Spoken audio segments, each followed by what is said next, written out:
whatever it is, what are ways, because I keep getting that text message, people like, man, I work in insurance or I do this. How can I help? So what are ways that you think people can help, whether it's like, I don't know, maybe mentoring or programs that are going, like how do you think personally people can help just overall, maybe not police brutality, but just help overall uplift the community that's just been oppressed for so long?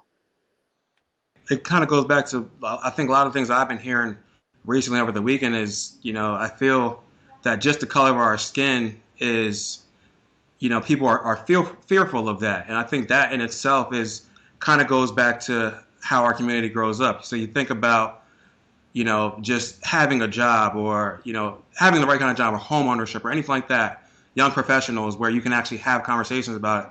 I think for us, it's not something that's the norm.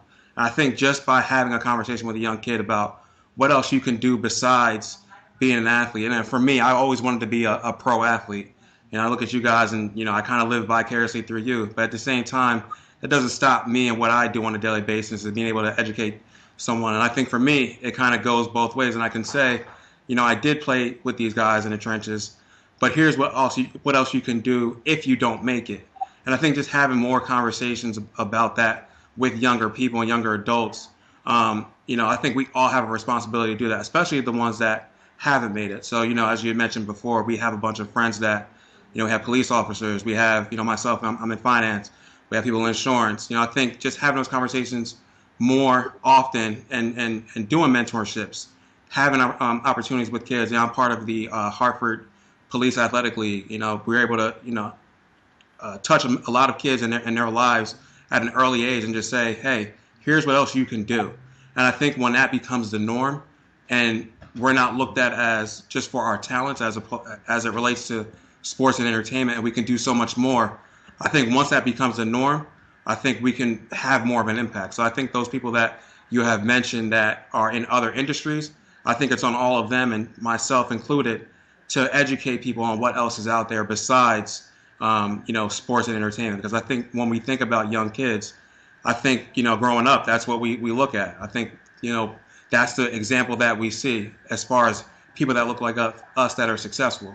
We see sports or athletes and we see entertainers. That's what we see. I think we need to see more lawyers. We need to see more doctors.